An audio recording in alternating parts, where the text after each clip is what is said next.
I like to explain my students, like, I don't want to put you guys in various situations, make you guys awkward during conversation. So there's a lot of stuff, and there are many like expressions, awards, or even like in music. Like I've got people they're like so excited. Oh, I love this song. It's song. I was like, do you know what that means? do you know? Do you know the meaning of this song?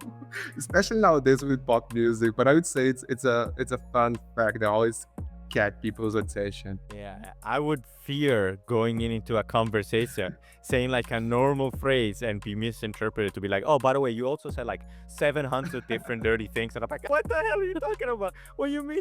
I wonder how creative things can go because like if there are so many, it's like, how do you reach the conclusion? Like, I don't want to make examples, but it's, That's a good point, actually. I would say, like I said before, especially nowadays with this pop music industry growing, there's always new stuff growing. I was like, sometimes I get some music like I don't even know what that means. The sounds, it doesn't sound very nice. It's like double meaning, but I know you can know actually. But yeah, there's a lot. There's a lot. and right now we all focus about your time in the classroom. You know, you get to talk, you get to do your lessons. But what methods have you seen being the most effective for your students for improving their Portuguese skills outside of the classroom? I mean, the answer is pretty easy. It's pretty simple actually, but I would say, coming from my students' experience, mostly I would say with music, TV shows, of course, some online communities, and like I said before, a lot of like dating apps that helps a lot as well. And I guess everybody needs their vices. Exactly.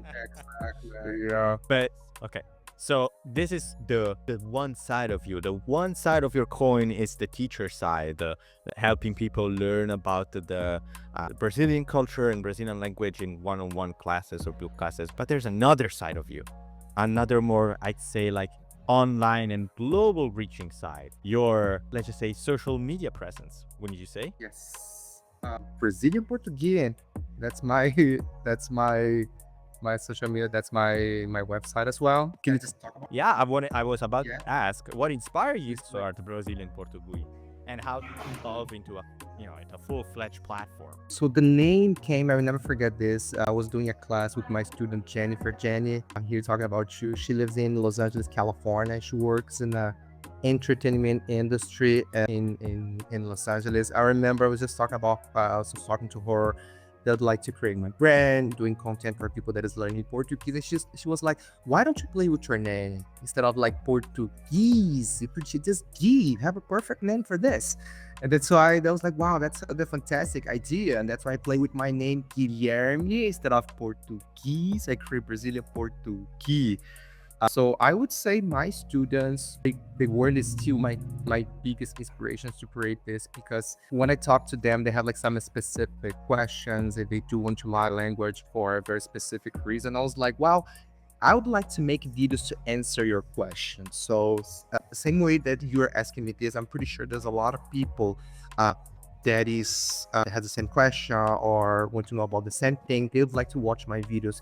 And at first, this was like about 3-4 years ago. Most of the videos that I saw of people teaching languages is very related to some funny videos with memes. I was like, I can do this, but I want to focus more like in actually teaching the language, the culture, teaching some expressions. So it was when I decided to create my brand and create method, and also like showing Brazil culturally, getting out of the stereotype of the city of Rio. Like people, when think about Brazil, they always think about Rio. I'm from São Paulo. I love going to Rio, of course, but Brazil is a way bigger. There's a way much more to show and to learn.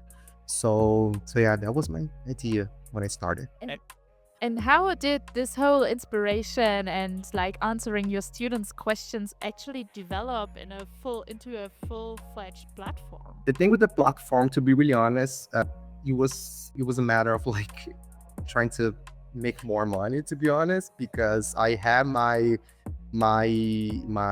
social media, was doing some content, some studio was getting to me, but I was still available in another platform where they get like a big percent of the, how much my students pay me. That was like, I need to create my own platform. I need to create my own website.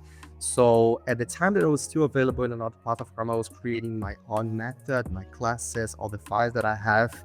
And at the moment I felt like, okay, now it's the moment. I had to invest on it, create my own website. So yeah, it was just by the time, as soon as I feel more comfortable and I got like so many students, I was like, wow, my schedule is full, my agenda is full. I'm already doing like 6, 7 classes a day. So I think God, it's time. that sounds. And I'm still doing. I'm here in Bangkok, Thailand. Some days I still do like 7 classes a day sometimes. How do you guys survive this? But I'm very sure about survive this many lessons. I think like after 2 of them, I would be like, But maybe not with the same student. of course, of course. I hope it's not with Yeah, the same student. yeah. They're No, it's also like I don't do 7 hours a day. Like some days I just do 4 or 3, and some days I can do 7. It depends. And one of the biggest challenging when you're creating so the platform, creating your style and your social media account is finding your own style and voice. So like, how did you find that teaching style and voice? Was it like already prepared from the start? Like you already knew how your content was gonna be structured, how your platform was gonna look, or you had to experiment a lot to find what Mm, worked best? Not at all. You have to try a lot of things, see what works, what doesn't work. I remember at first I was doing some very simple videos like, oh, conjugating that verb, and like the present, past, and it's kind of video I don't do anymore because it doesn't work. It's kind of boring. I see my students don't like, and people, my audience don't like this kind of videos. So you have to try different things. You have to expose yourself. Sometimes you can go creating like, wow, this video has a lot of views. Sometimes you spend many hours or even like days producing specific videos and nobody watch it.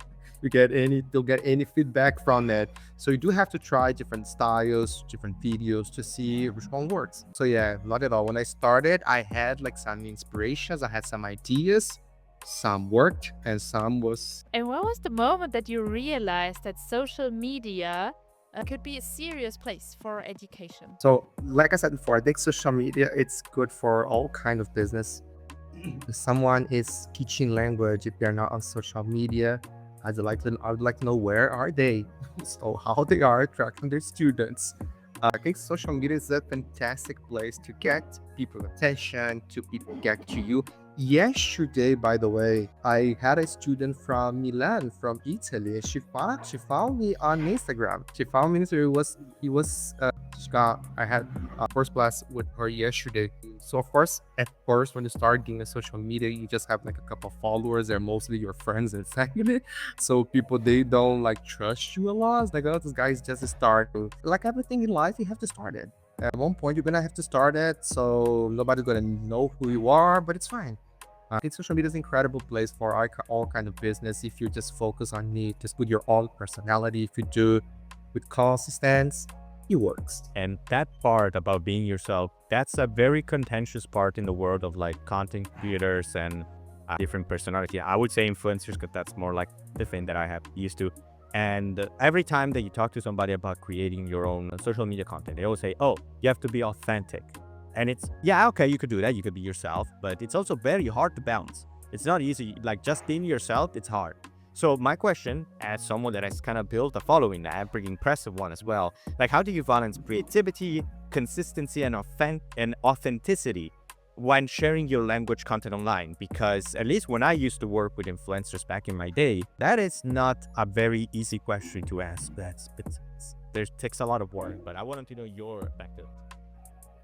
Well, to be honest, like creative, it's something that I have a lot. And sometimes I do have to turn it off my brain because I go to sleep and I still thinking about videos that I can do. It's like, no, there's not the time to think about work. So this thing is like sometimes like in random moments, even I'm like doing this happens a lot, by the way. I'm doing a class and my students ask me some stuff. I was like, wow, I could make a video about this. It can be a very simple question or something pretty complex. Like, wow, I never thought about it. But I can make a video, just write it down something. And the thing with consistency, I try to post at least like 2 or 3 times a week. But the thing is like to conciliate my classes, the consistency on social media, and my personal life, the things that I have to do. Because like I said, social media is a wonderful place for all kind of business, but the problem is that if you don't know how to balance, you became like a slave of social media.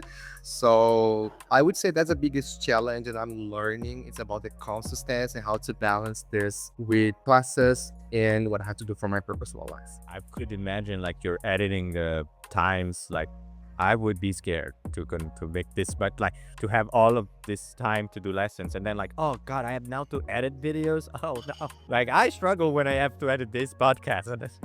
So it's like, I'm like, how do you do it? I wish some people like myself struggle with this sort of stuff. So it's very impressive. But now that people have received like, no, sorry, I accidentally skipped a letter. Just go back to it. Sorry. So what's something that you learn about your content style and branding by teaching Portuguese specifically to global online audience? I would say that you can try. One thing very important that I learned: you can try your best. You can if you do everything that is possible, but you're not gonna please everybody. Not everybody's gonna like you. Not everyone's gonna like your videos. So you have to understand and assume that you exposed yourself. So when you put yourself like in a social media speaking from the camera, not everybody's gonna like you. So it's important to understand this. You're not going to get all kind of students. You have to choose your audience. You have to choose who are you talking to. So I'm very honest with my students, especially with the very beginners one. I was like, I didn't study grammar at university,